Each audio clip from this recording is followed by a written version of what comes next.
Hey YouTube, it's Dr. T stopping by for another quick video. So recently, NBC Politics reported that the Supreme Court agrees to a challenge to the assault weapons ban. Okay, I'm reading from my notes because I don't want to forget anything.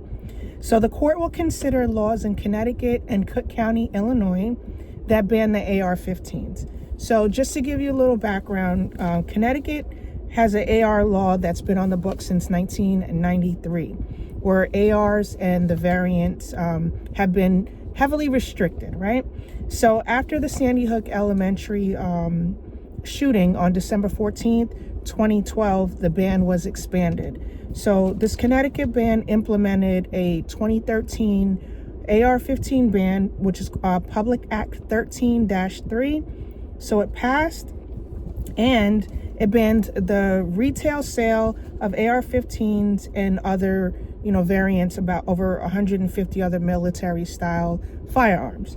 So pre-ban rifles manufactured before September 1994 were historically exempt. So after the 2023 law, HB 6667, it made registered pre-ban firearms can still be possessed, but they can't be transferred, okay? So fast forward to now, 2026, right? ARs are still heavily restricted. You can buy Connecticut compliant firearms, like the fixed magazines, and the standard ARs are prohibited. Can't get those. And you can keep a pre-ban from 1993 to 2013 registered AR-15 if you registered it with the state police, okay?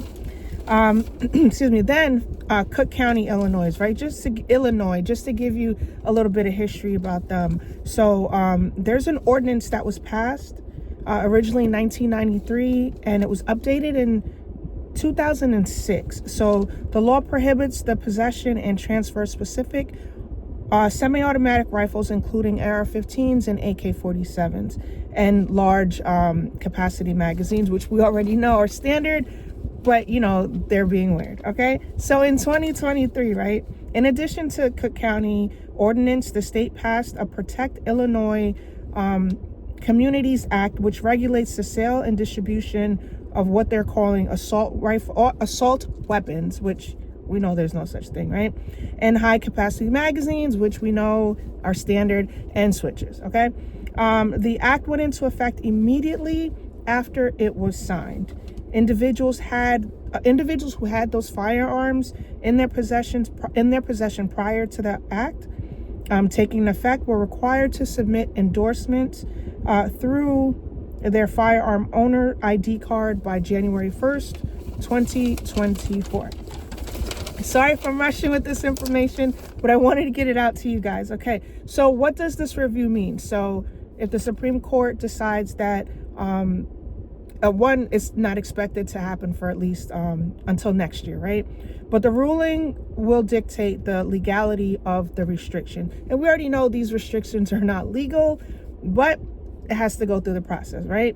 So overturning this ban will force major revisions to similar laws across the country. I'm hoping New York is one of them, because this 10-round mag capacity and this fixed mag nonsense, I hope it hits cross country and this ban is lifted, okay? And in the on the other side of it, if they decide to uphold the ban and rule in the favor of the states, it would allow local and state governments to continue enforcing these ridiculous bans. So I just wanted to share that with you.